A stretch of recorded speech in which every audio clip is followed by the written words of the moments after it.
After all, traveling on a luxury train is very glamorous. But did you ever read one of those timetables where it says, baggage car, note, does not carry corpse?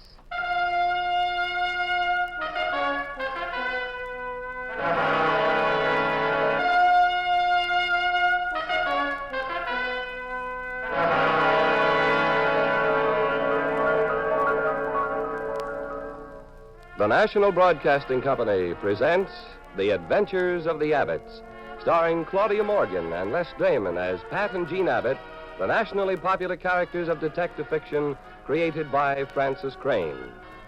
NBC invites you to join Pat and Jean each week at this time for an exciting recorded adventure in romance and crime. Tonight's story, The Blue Rocket Express. And here is Jean Abbott to set the stage for our puzzle in murder.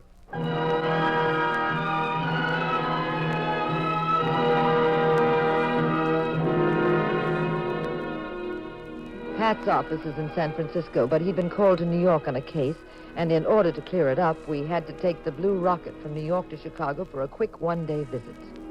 And then we planned to take the rocket back to New York again. We'd checked our luggage through, and we were strolling into Grand Central Terminal. Jean, Yes, Pat? the train doesn't leave for 20 minutes. Why do you always drag me to trains 9 years ahead of time? Now what are we supposed to do? Stand around the terminal twiddling our thumbs? Don't get excited, dear. They opened the train a half hour early, see? Track 32. It's open already. So come on. Stop being a typical husband and get on the train. Oh, of all the silly things. Dragging me here so early that I... Oh, you go ahead. Why? I need razor blades and cigarettes and a couple of magazines I forgot to buy. Uh-huh. We got here too early. Well, you're lucky I brought you here so fast. You'd have forgotten about everything. Okay, now just stop being a typical wife and get on the train.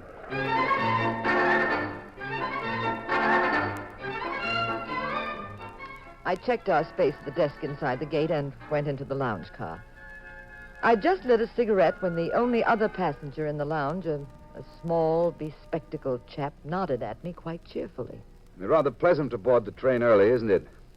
Yes, it's very comfortable. Are you going to Chicago or on to California? Just to Chicago for the moment. Oh. My name's Duffield, Professor Ernest Duffield. Mine's Abbott, Jean Abbott. You with the University of Chicago, Professor? Oh, no. I'm going to California. I'm in the through car. Oh, well, how do they work that? I've always flown across. Well, you see, they switch the car off in Chicago and then hitch it on to the back of the El Dorado. That way, as they say in the ads, you don't have to change trains. What do you teach, Professor? Well, I'm not teaching anymore, Mrs. Abbott. I'm doing research. Oh. Matter of fact, that's why I'm going to Los Angeles to a conference. And what's your subject? Bacterial warfare. Oh, I hate those words. Thank heavens no one's tried that yet. Oh, but they have. That sounds horrible. What is this conference in California? I'm very sorry indeed, but I cannot discuss that. It would be classified information. Now, if you'll excuse me... Please don't go. My husband would love to meet you. Well, I'd be delighted to meet him, too, but I'm, well, sort of an old eccentric, I guess you might say. I can't stand crowds. The moment the train fills up, I prefer retiring to my compartment until the end of the trip. I'm alone. I can relax, read. Goodbye, Professor. It's been most interesting. Thank you, Mrs. Abbott. Good evening. Well, leaving us so soon, friend? My name is Charlie Drake. Stick around, friend. I have a few stories you'll like. I beg your pardon. Well, get him. He ain't square. He's oblong. How about you, ma'am? I guess we might as well be friends. We're fellow travelers in the old choo-choo. Drake's the name, Charlie Drake. I'm the original good time Charlie. Uh-huh. You traveling alone, honey? Just a small-town girl at the mercy of all the traveling salesmen? No. I'm with my husband. Oh, well, that ties it. In fact, here he comes. Well, I got everything I needed, Jean. Pat, this is Charlie Drake, my husband. Look, how's for all of us whipping up a little bridge game? Let's see, there's three of us here. Who's that fellow over there in the corner? Anybody know him, the old geezer? No, we don't. What do you say there, stranger? How about for being a fourth at bridge? Eh? Oh, foxy grandpa, a little on the deaf side, huh? Well, I can always keep the folks happy. I don't believe I caught your name. I'm Pat Abbott. This is my wife, Jean. Going to little old Chicago, are you? So am I. I'd love to be on that through car to sunny California, but business forbids. You got nice accommodations? Yes, we're quite happy about it. Well, look, I'm in car 181, compartment C. Open day and night, never a dull moment. Anytime you're feeling blue, you want a few laughs, call on your good friend Charlie. Hey, have you two heard the one about the nearsighted octopus and the bagpipes? Have you? You'll bust your buttons, kid. This one's a real knee slapper. Now, listen here. It seems the octopus went to a...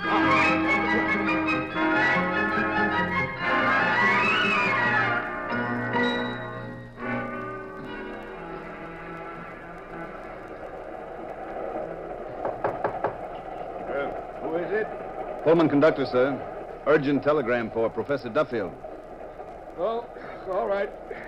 Just a moment. I'll find the light. And my bathrobe. Yes? Shut up, Professor. Get back into your compartment. What are you doing with that gun? Who are you? What do you want? You're bringing something to that California conference, Professor. It's a culture. Little germs in a flask. I don't know what you're talking about. Now, don't stall. There's no time. I know all about it. You've made a discovery. It's the most powerful bacterial weapon ever devised. The easiest to make, too. Quickest, cheapest. Now, where is it? Where's the flask? Get out of here. I want the flask, Professor, and right now. Be smart and turn it over. Who are you? Well, I guess you'd call me a salesman. I pick up little items like yours and then put them on the open market. Sell them to the highest bidder. You'd be surprised how these items draw customers. In America, Mexico City, Cairo, Berlin. I get around. I do very nicely. Now, where's the flask? Stay away from there. Is it in the medicine cabinet? All I have to do is shout. The conductor will You come. open your mouth, and I'll put half a dozen bullets into that celebrated brain of yours. The flask in one of your valises? I'm going to give you 5 seconds to get out of this compartment. The flask is top secret property of the United States government. You must be out of your mind trying to get away with a thing like this. I've done pretty well before. Now talk up, Professor. Where the devil is that culture? I said I'd wait 5 seconds. You've about used them up. You don't really want to die, do you, Professor? You have so much to contribute to America. Why get yourself knocked off? Don't you have a family, Professor? Friends?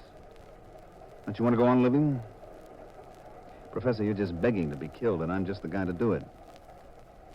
You know, I could even make it worth your while, Professor. I'll get lots of dough for the flask. Maybe I could cut you in for a piece. Now, where is the blasted culture, Professor? Don't touch that bell. Go. Keep your hands off that bell, or I'll crack your head open with this gun. So help me out.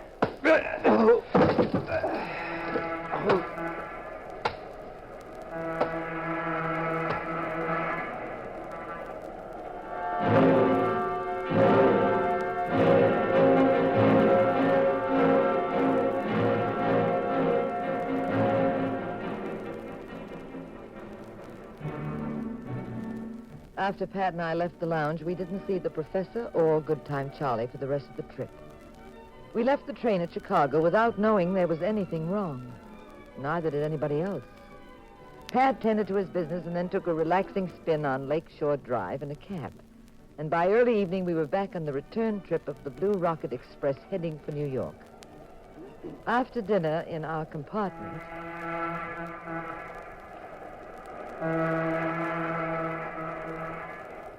Pat, I've been wondering. This is car 181, compartment C. Now, where did I hear that before? From that big bore, Charlie. He said this was his compartment on the way to Chicago. Oh, I'm awfully tired, darling. I think I'll hit the hay. Well, I'm wide awake. Night Owl Jean, they call me. Okay. You go on up to the lounge. I'm going to ring for the porter and have him make up the berths. I'm knocked out. Well, thank goodness we lost Good Time Charlie. I was afraid we'd run into him again. Or when we got off in Chicago. Yeah.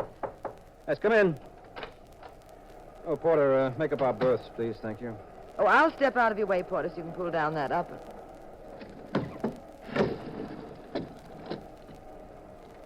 Pat, look.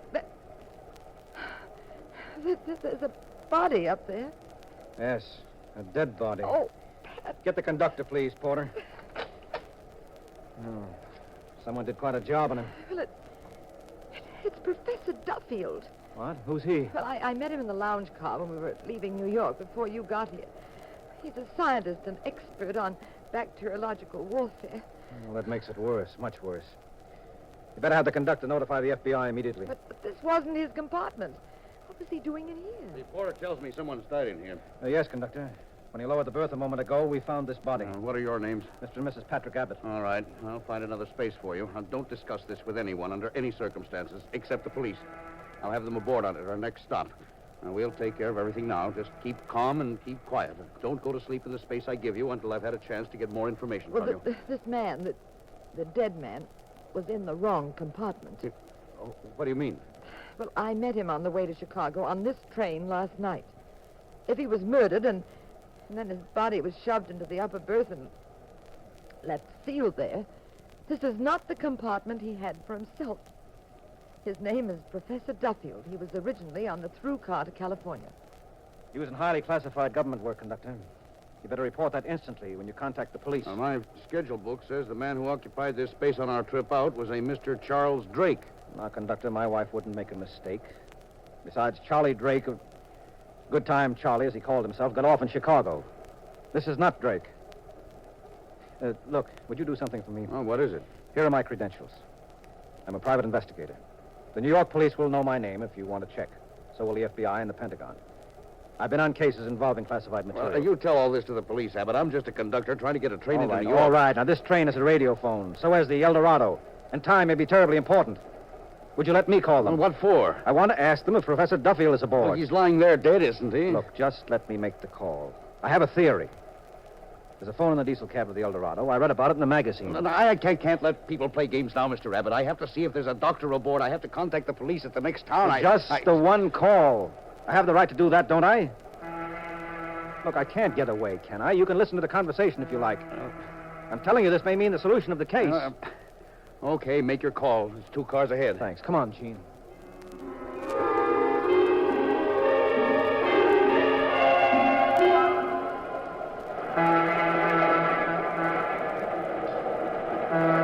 Where are we, conductor? And what time is it? Approaching Manfield, Ohio. It's 8:55. Mobile operator. This is RY64372. I want BX6500. Oh, you think you'll get through, Pat? Probably. I've got to ask them this question. I don't get it. Professor Duffield's dead in compartment C, and then you're calling to ask... El Dorado, this is Patrick Abbott. I'm a private detective. Aboard the Streamliner Blue Rocket. You what? Okay, get on, conductor. Hello, El Dorado. This is John L. McLeod, conductor aboard 15. Yes. Yes, it's all right. I understand. Yes. What's your question, Abbott? Do they have a Professor Ernest Duffield aboard? Passenger for Union Station, Los Angeles. In a compartment on the through car. Duffield for L.A. in the through car. Got a passenger of that description? Well? But what's the answer? Yes. Are you certain? He is? Thank you. Goodbye. What'd they say? They have a Professor Duffield. He's fine, enjoying the trip. Of all the ridiculous gags to Well, pull... that's impossible. The dead man is the professor. All right. The police will take over shortly. We'll find out all the answers. They're getting aboard at the next stop 2 or 3 minutes now. You said you'd find another space for us. Yes, I'll try. Now, please, you wait here. I'll be back shortly. All right. It's good. This is just what I wanted. What are you going to do? Follow me to the door. But now, Pat, never mind. The conductor has been so nice, I wouldn't want to spoil a beautiful friendship.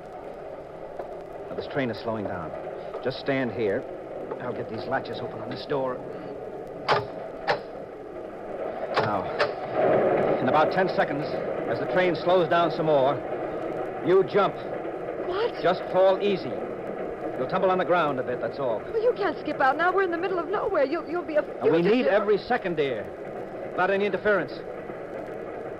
Are you ready? Well, the train's going too fast. I'm Now not... jump!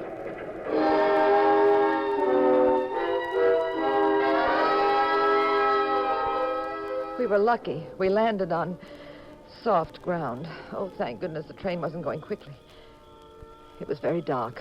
We were in deep grass somewhere in the middle of Ohio. No lights anywhere. Nothing. Now, let's see if we can... If we can what, my dear, crazy Mr. Abbott? Exactly how do we solve a murder case involving a top-flight scientist by roaming around here by the railroad tracks? Dear, this is Mansfield. I saw on the timetable that the El Dorado is due at La Junta, Colorado, about 5:40 in the morning. Now, if we can find a road and get a hitch and grab a plane... Yes, if... Look. Through the grass. There's a paved road way up there. I saw a headlight. Come on. Let's try for that hitch. Hurry, Gene. We got the hitch in an old Model T. A very friendly farmer picked us up and told us there was a small airport about 15 miles away. A young veteran was operating a cargo plane service out of it. We bounced along the 15 miles in the old Lizzie, rattling like the famous skeletons on a tin roof. At the airport, we met the veteran. We thought we'd have trouble, but he was an eager kid, and the idea of trying to catch the El Dorado appealed to him. We stepped into his plane. Yeah, I think we can do it, Mr. Abbott. Where do you figure on landing? Well, that would be up to you, of course. Oh? But I'd like to pick them up somewhere around La Junta. If not, perhaps we might catch them in New Mexico. Okay, now, you keep the timetable of the El Dorado in front of me, and I'll head for La Junta. Well, isn't that country out there pretty rugged? Yes, ma'am. Cliffs, hilly, rough terrain. Well, can you make a landing out there where we can walk away from? Ma'am, I used to fly over a spot called the Hump back in the war. From Assam to come in. You can fly over that. Anything else is a vacation with pay. Oh, fine. That's a help. It's all we need. Real soupy storm. Now we've got to get through. Cross your fingers. I'm taking off. Only by the way. Yes? There aren't any parachutes.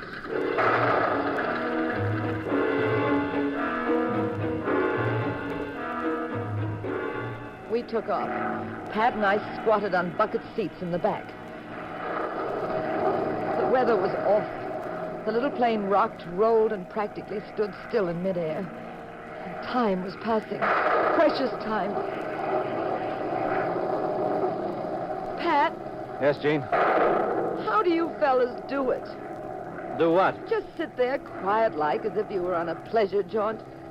Me, I've bitten what's left of my nails.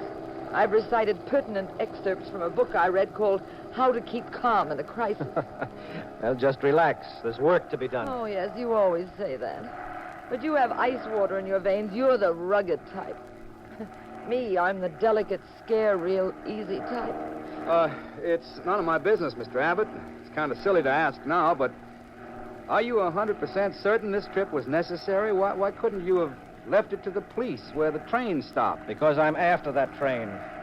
By the time I convinced the authorities about who I am, what I suspected, what was going on, and fought through the right channels to the right authorities, it'll be all over. But really over. How to keep calm in a crisis. Remember the key words. What the dickens are those key words?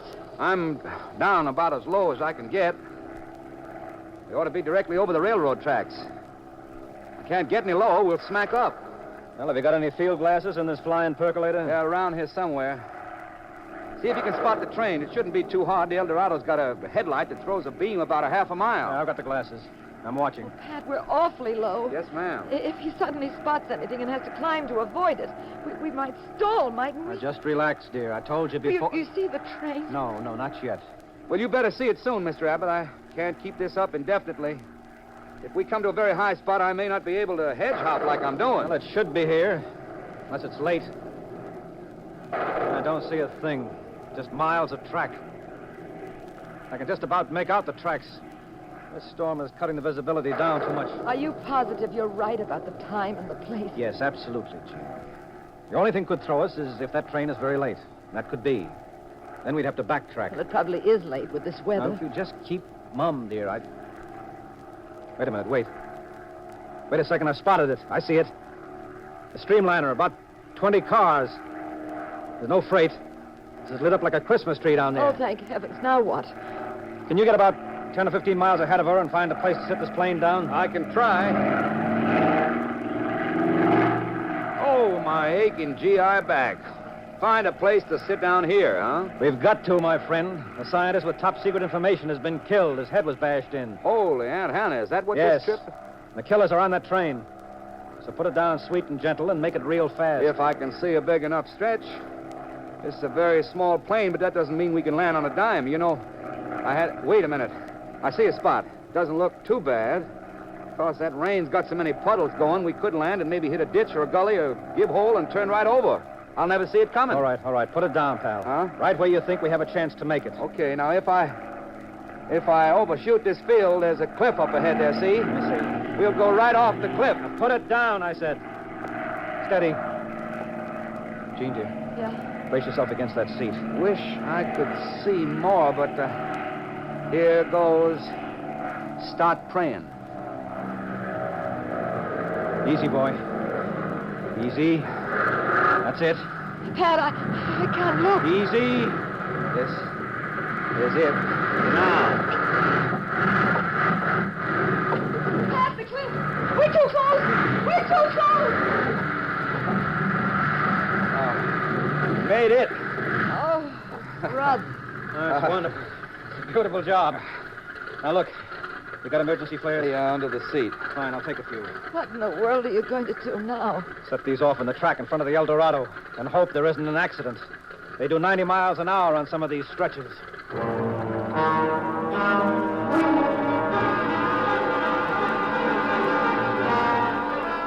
We ran through the rain to the tracks. The pilot stayed back with his plane and was to join us later. I'll light a flare here, Gene. There. Now, just hope the rain doesn't kill it. You hear the train coming? No, not yet. Okay. Put another flare here.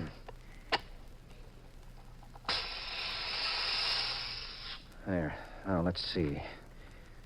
Well, there are no curves on this approach. That's good. The engineer will see the flares early. Only it takes him almost a mile to come to a full stop. There. That's it. Now, just wait and watch. Pat, you need a gun if you're going to board this train. Yes, I need a lot of things, but I don't have any of them. I just have to take my chances. Good. He's seen it. You keep wide of the track, Gene. Very wide. Yes, I am, dear. He's slowing down. Now, look, when it gets to very slow speed, you watch down the left side. Watch the car doors. Someone might try to sneak off. I'll watch to my right. Shout if you see anything suspicious. Now, as she stops, run down a way so you can see more of the train. That's the girl. Now, look for the conductor. Now, don't say anything. Let me do all the talking. There he is. There comes the conductor. Hey, what's up? I set those flares, conductor. What's the matter? Is this spot a washout? What's wrong here? My name is Abbott, Pat Abbott. This is my wife, Jean. I'm a private detective. We had to stop your train. Why?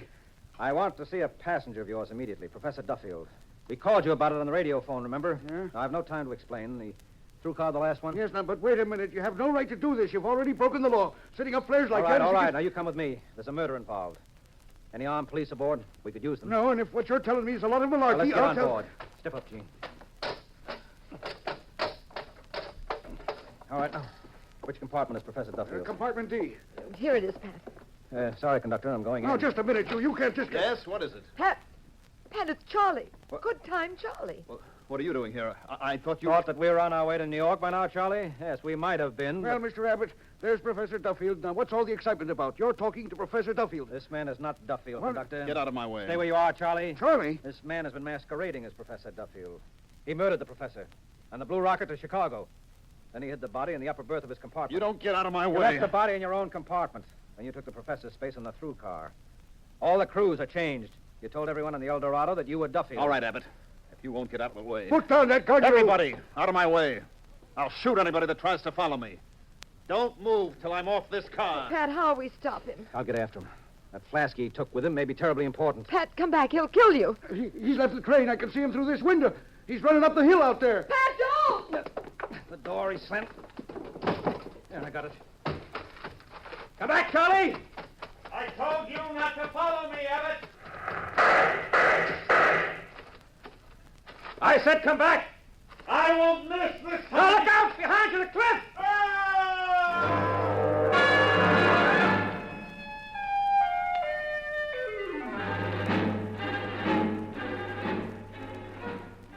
Charlie, gripping the flask, fell 3,000 feet. And turning to fire at Pat, he didn't notice that he was beside that same ominous cliff we almost went over when we were in the plane. Sometime later, Pat and I were back on the El Dorado. The conductor and local police were conferring about the crime. Pat and I were having hot coffee in the lounge. Well, Jean, I know exactly what you're going to say. Do you? Yes, you're very upset because I took so many chances.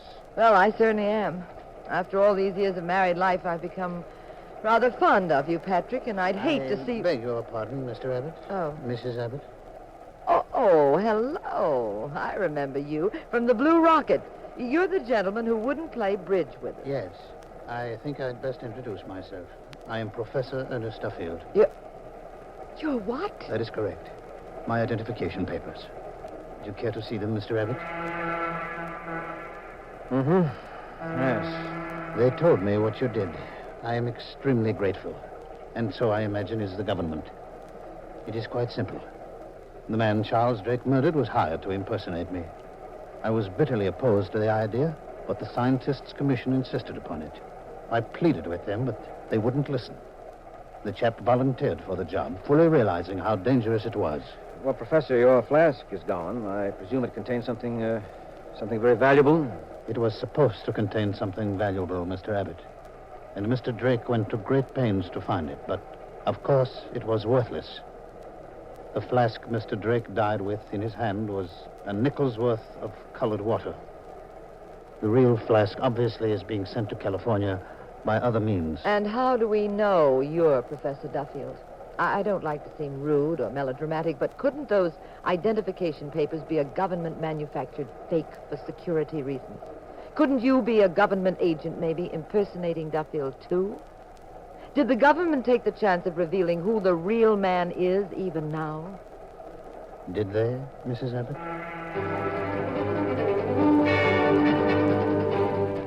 Pat and I finally got back aboard the Blue Rocket on our way to New York. We were alone in our bedroom. Pat, do you realize you haven't kissed me since we left New York 3 days ago? My, that's quite a debt I owe, isn't it? You owe me 228 kisses, plus interest and carrying charges. A grand total of 343. Wow. I better start paying off, huh? Well, you'll find this is a very friendly bank, Mr. Abbott. We wouldn't mind at all if you'd overdraw your account.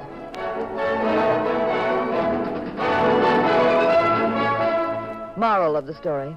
There are plenty of fast express trains from Chicago to New York. But if you have a handsome husband who likes to make love to you, don't be a fool.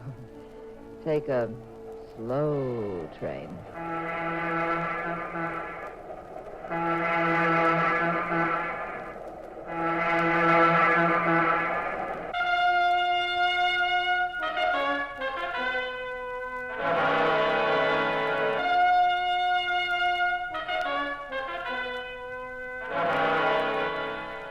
The National Broadcasting Company has presented The Adventures of the Abbotts, starring Claudia Morgan and Les Damon as those nationally popular personalities of detective fiction, Pat and Jean Abbott, created by Francis Crane. The cast included Kenny Delmar, Louis Van Ruten, and Mandel Kramer. The Adventures of the Abbotts was written by Howard Merrill. Original music composed and conducted by Dewey Bergman. Produced by Ted Lloyd and Bernard L. Schubert. Directed and recorded by Harry Frazee. This is Bill Rippey speaking.